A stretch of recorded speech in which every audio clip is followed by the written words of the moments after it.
خیر خواہ ہو گئے، جو اپنے لیے پسند کریں گے وہی دوسروں کے لیے پسند کریں گے۔ رسول صلی اللہ علیہ وسلم کی دعوت میں، آپ کی تعلیم میں یہ مبارک اثر ہے کہ اگر یہ اصولوں کے ساتھ ہوئی تو پھر انسانوں میں فرشتوں والی صفتیں پیدا ہوگی۔ کون سی صفتیں؟ فرشتوں والی۔ فرشتوں میں صفت ہے اطاعت کی، اطاعت کی صفت ہے فرشتوں میں۔ وہ اللہ کی نافرمانی کر ہی نہیں سکتے، کرتے ہی نہیں۔ لا یعصون اللہ ما امرهم ویفعلون ما یؤمرون۔ یہ صفت فرشتوں کی کیا ہے کہ وہ اللہ کی نافرمانی بالکل نہیں کرتے اور جو حکم ملا ہے اسی کو کرتے۔ یہ فرشتوں کی صفت ہے۔ اور شیطان کی صفت اس کے الٹی کہ شیطان کہ اللہ کی نافرمانی نہیں کرنا، تابعداری نہیں کرنا۔ ابا واستکبر وکان من الکافرین، شیطان کی صفت ہے کہ شیطان کو حکم دیا کہ شیطان کرو کہ نہیں، مجھ سے یہ کام نہیں ہو سکتا، یہ کہا اللہ کے سامنے۔ آپ قرآن شریف پڑھو، اتنی قوت سے انکار کیا ہے جو عربی سمجھتے ہیں، ہاں کہ مجھ سے یہ کام نہیں ہو سکتا۔ جی ہاں، جسے کوئی نافرمان بیٹا ہوتا ہے کہ نہیں مجھ سے نہیں ہو سکتا یہ، جی ہاں۔ تو یہ کہ نافرمانے کی اعلیٰ صفت ہوئی تو پھر ہمیشہ کے لیے مردود ہو۔ تو اس کے مقابلے میں فرشتے ہیں کہ وہ ہر کام میں اللہ کے تابع۔ تو جب دین آئے گا میرے دوستو تو جتنی صفتیں شیطانی ہیں وہ انسانوں میں سے نکل جائے گی۔ انقیاد، تابعداری، آداب کے ساتھ عمل کرنا، آداب کے ساتھ اطاعت کرنا۔ ہاں، نری اطاعت تو ہر قانون میں ہوتی ہے، یہاں اطاعت محبت کے ساتھ، اطاعت آداب کے ساتھ، یہ دین میں ہے، اطاعت محبت کے ساتھ اور اطاعت ادب کے ساتھ، یہ دین میں ہے۔ یہ کیسی اطاعت؟ محبت والی۔ اطاعت بھی کریں گے محبت سے، اطاعت بھی کریں گے ادب سے۔ کیوں کہ حکم کی عظمت ہے، اللہ کی عظمت ہے، رسول کی عظمت ہے، یہ صفت ہے۔ ایک مرتبہ حضور صلی اللہ علیہ وسلم ممبر پر بیٹھے ہوئے کچھ فرما رہے تھے، اتنے میں ابن مسعود مسجد کے دروازے سے اندر آئے، داخل ہوئے۔ جب وہ داخل ہوئے تو انہوں نے حضور کی بات سنی، اجلسو، بیٹھ جائیے، تو وہ دروازے پر ہی بیٹھ گئے، آگے قدم نہیں بڑھا۔ دروازہ بیٹھنے کی جگہ نہیں ہوتی، وہ تو آنے جانے کی جگہ ہوتی ہے، لیکن حکم ملا کہ اجلسو، بیٹھ جائیے، تو وہیں بیٹھ گئے، آگے نہیں بڑھے۔ کیوں کہ حکم آیا، حکم کا ادب ہے، حکم پر عمل بھی ہے، حکم کا ادب بھی ہے اور محبت بھی ہے۔ جی ہاں، یہ مثال ہوئی، تو وہیں بیٹھ گئے۔ حضور نے، آپ نے دیکھا کہ ابن مسعود دروازے پر بیٹھ گیا،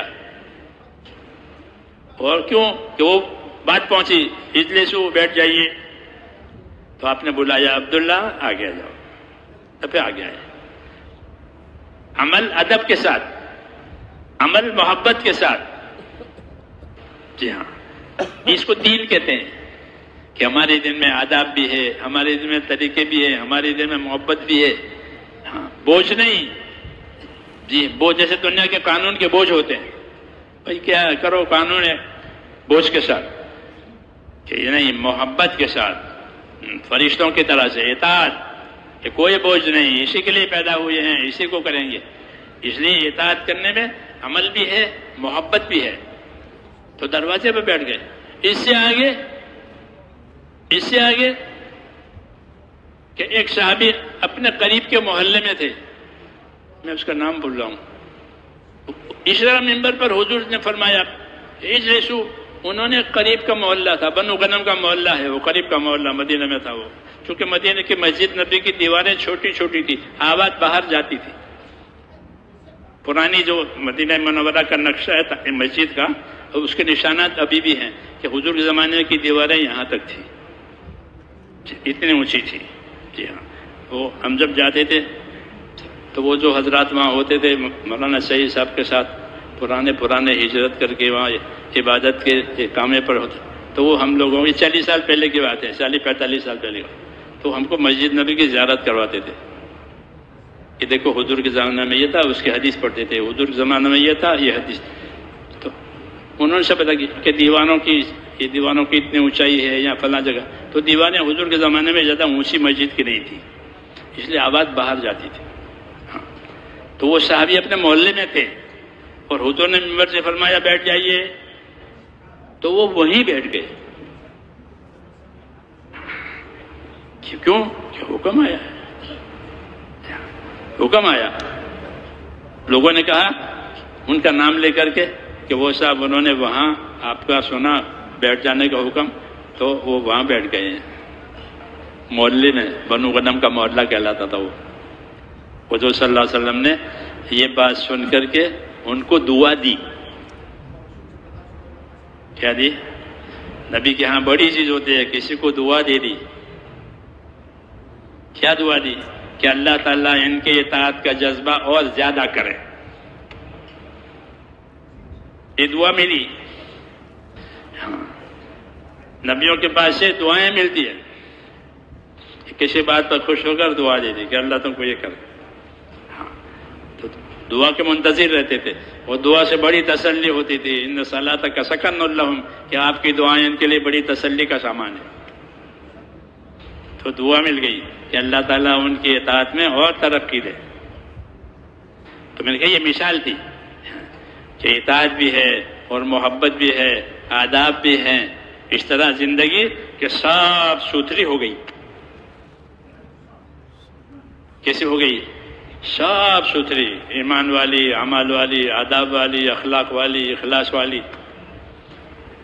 ستھری زندگی. حدیثوں میں ہے اللہم انی اسألک عیشۃ نقیہ، اے اللہ میں آپ سے صاف ستھری زندگی چاہتا ہوں. یہ دعا سکھائی ہے، عیشۃ نقیہ، اے اللہ صاف ستھری زندگی دے. کسی کا حق میں گرفتار نہیں، اللہ کے حق میں گرفتار نہیں، صاف ستھری زندگی. جی ہاں. گناہوں میں ملوث نہیں. جی ہاں. دوسری غلط صفتوں میں مبتلا نہیں.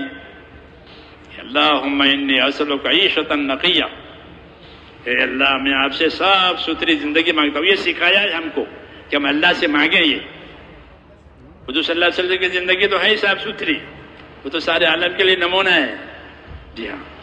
مگر ہم کو یہ باتیں جو بتائی ہے وہ اس لیے کہ ہماری زندگیاں صاف ستھری، کہ اللہ کا حق کہ وہ بھی اپنی کوشش کے مطابق ادا کیا، بندوں کا حق کہ وہ بھی ادا کیا، لوگوں کے ساتھ احسان بھی کیا، لوگوں کے ساتھ ایثار بھی کیا اپنی طاقت کے مطابق. اور اب آگے کہ آگے اس صاف زندگی کا کیا بدلہ دیا جائے گا اللہ کی طرف سے.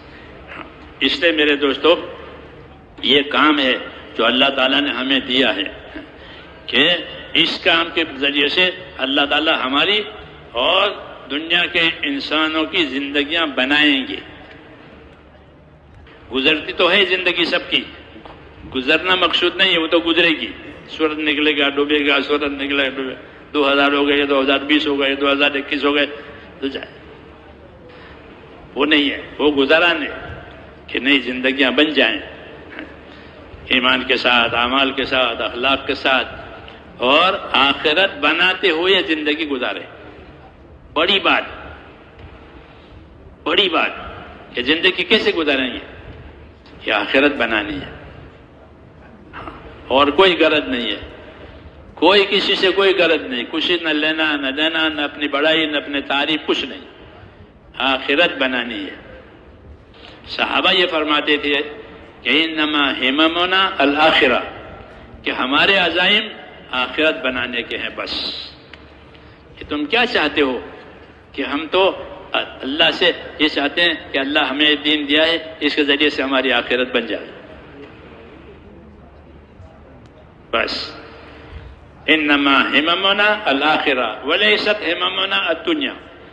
ہمارے عزائم ارادے اپنی دنیا بنانے کے نہیں ہیں، کیونکہ دنیا مقدر کی مل جائے گی، زندگی مقدر کی مل جائے گی، روزی مقدر کی مل جائے گی. ہاں، جو لکھا ہے وہی ہوگا، جو اللہ نے لکھا ہے وہ ہوگا، وہی ملے گا. اس میں کوئی تبدیلی نہیں ہوتی. ہاں، اس لیے اللہ کے حکموں کو سامنے رکھ کر کے دنیا میں اپنی زندگیوں کو گزارنا ہے. کیونکہ دنیا ذمہ داریوں کے پورا کرنے کی جگہ ہے، آخرت بدلہ پانے کی جگہ ہے. یہاں ذمہ داریاں آئے گی، وہی بندہ اچھا لگے گا جو ذمہ داری پوری کرے.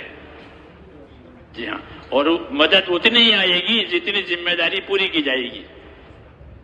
جی ہاں، جتنی ذمہ داری پوری کی جائے گی اتنی مدد آئے گی. المعونۃ علی قدر المعونہ حدیث پاک میں ہے کہ اللہ کی مدد اتنی ملے گی جتنی ذمہ داری پوری جائے گی. دعاؤں میں بھی اتنی قبولیت آئے گی جتنی ذمہ داری پوری کی جاتی ہے. کہ دعا عمل کا ثمرہ ہے کہ آدمی عمل کرتا ہے، اللہ اس کی وجہ سے اس کی دعائیں قبول کرتا ہے. جیسے روزے دار کی دعا افطار کے بعد قبول ہوتی ہے، حج میں حاجی کی دعا قبول ہوتی ہے، نماز کے بعد دعا قبول ہوتی ہے. تو اعمال جو ہے وہ دعاؤں کی قبولیتوں کا ذریعہ ہے. اور دعا سے اللہ کی مدد لینی ہے. دعا سے کیا لینی ہے؟ کہ دعا سے اللہ کی مدد لینی ہے تاکہ اللہ کے دین پر قائم بھی ہو جائیں اور دین بھی روئے زمین پر دین بھی قائم ہو جائے.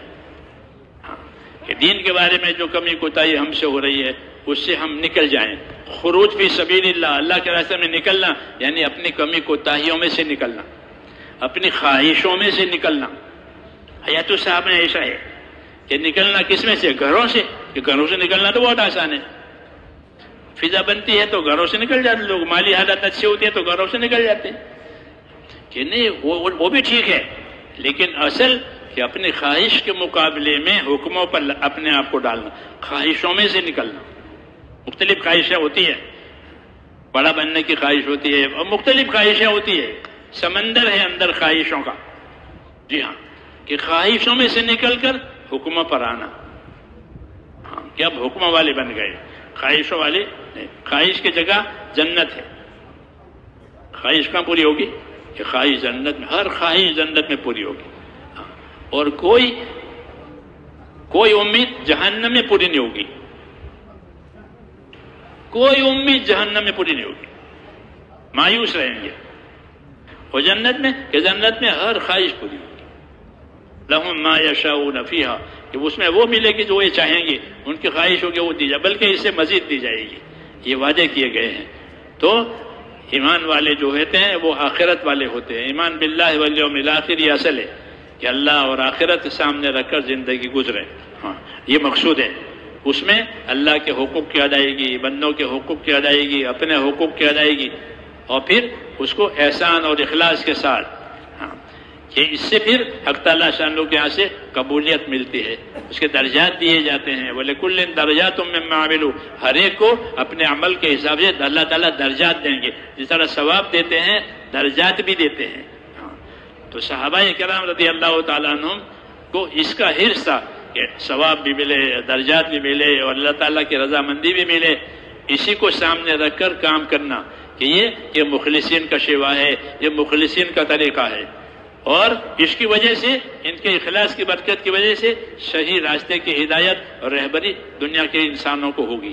المخلصون ہم مصابیح الہدی، کہ جو اخلاص والے ہیں وہی ہدایت کے چراغ ہیں. انہی سے لوگوں کو صحیح رہبری اور روشنی ملے گی کہ وہ باطل سے حق پر آ جائیں گے اور غلط سے صحیح پر آ جائیں گے. روشنی ملے گی. روشنی میں آدمی ٹھوکروں سے بچ جاتا ہے. ایسے ہی صحیح راستے کی رہبری ہو جاتی ہے مخلصین کی وجہ سے.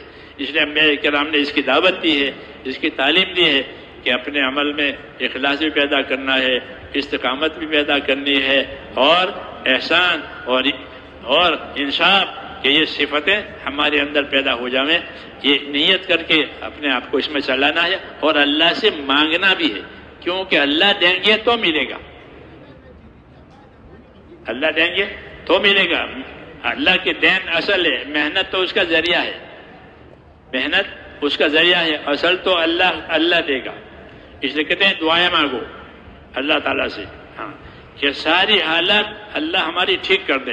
اللہم اصلح لنا شاننا کلہ، کہ اللہ ہماری ساری حالتیں ٹھیک کر دے. یہ دعا سکھائیے، ساری حالتیں ٹھیک کر دے، شخصی بھی اجتماعی بھی. تو کام بھی ہوگا اور کام کے ساتھ دعا بھی ہوگی. تو پھر حق تعالیٰ شانہ کی رحمتیں متوجہ ہوگی، نصرتیں آئے گی. ہاں، نصرت آتی ہے تو حق جو ہے ترقی کرتا ہے. نصرت کا یہ اثر ہے کہ حق ترقی کرتا ہے. کہ نصرت کی مثال بارش کی ہے. زمین پر بارش برسی تو زمین کی اگنے والی چیزیں اگ کر کے اوپر آ جاتی ہے. وہ اپنا نتیجہ دکھاتی ہے. نصرت کہ نصرت یہ پانی کی طرح سے ہے. نصرت کا ترجمہ عربی میں پانی دینے کے ہیں. عام طور پر لوگ نصرت کا ترجمہ مدد سے کرتے ہیں کہ نصرت میں مدد، وہ ٹھیک ہے، متبادل معنی ہے وہ، لیکن اس کا اصلی معنی کہ پانی دینا.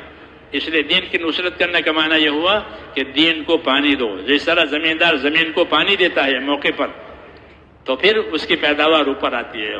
ہاں، پیداوار اوپر آتی ہے اور اس کا نفع اس کو حاصل ہو جاتا ہے. اس لیے مسلمانوں کو بھی حکم دیا ہے اللہ تعالیٰ کہ وہ اپنے دین کے مددگار رہیں، اپنے دین کو پانی پہنچائیں، اپنی محنتوں سے، اپنی دعاؤں سے، ہاں، اپنی قربانیوں سے ان کو پانی پہنچائے. تو پھر حق تعالیٰ چالو لوگوں کے دلوں میں دین کو ایسا اگائیں گے جیسے زمین پر سبزہ اگتا ہے کہ دشمن دوست ہو جائے گا، دشمن دوست ہو جائے گا، منافق مخلص ہو جائے گا. حضور صلی اللہ علیہ وسلم کے برتاؤ سے منافق مخلص ہو گئے اور انہوں نے اپنے نفاق سے توبہ کر لی، اور جو معاند تھے، مخالف تھے، وہ موافق ہو گئے. ہاں، یہ پانی پہنچا ہاں دین کا، کیونکہ آپ نے دین کو اس طریقے سے پیش کیا، اور پھر وہ دین کے مددگار ہو گئے کہ اب ہمیں اس دین کی مدد کرنی ہے. یہی ہمارا طریقہ ہے. اللہ ہمیں اس کی توفیق دے. اس کے لیے اپنی طاقت کے مطابق ہاں درمیانی چال چلتے ہوئے آخر تک چلتے رہنا ہے. کب تک؟ آخر تک، کہ جب تک اللہ زندگی دے، جب تک اللہ طاقت دے، کہ چلتے ہی رہنا ہے. وَلَا تَمُوتُنَّ إِلَّا وَأَنْتُمْ مُسْلِمُونَ، کہ خبردار خبردار تمہاری موت اس حال میں آوے کہ تم مانتے مانتے مر جاؤ، کہ ماننے ہیں ماننے یہاں تک کہ مر گئے، تو ختم ہو گیا. بس اللہ تعالیٰ ہمیں توفیق دے. تو اس کے لیے تیار ہیں سب؟ ہاں، اپنے آپ کو تیار کریں. جو تقاضے پیش کیے جائیں وہ تقاضے اپنے ذمے اوڑھتے ہیں. ہاں، کہ تقاضوں کے اوڑھنے سے دین کو مدد ملتی ہے اور راستے کھلتے ہیں اللہ کی طرف سے ہدایت کے. اور جو چیز اللہ تعالیٰ پسند کرتے ہیں اس کی رغبتیں اللہ لوگوں کے دلوں میں ڈالیں گے. ہاں، ان کو اپنی زندگیوں پر ندامتیں ہوگی جو دوسرے راستے پر ہیں، وہ ندامت سے بھی حق راستے پر آتے ہیں. ندامت بھی اللہ ان کے دلوں میں ڈالتے ہیں. یہ اللہ کی طرف سے ہوگا صحیح محنت کے نتیجے میں. تو اب اس کے لیے آپ حضرات تیار ہیں؟ اب جو تقاضے آپ کو دیے جائیں گے انشاءاللہ آپ اس کو پورا کریں گے.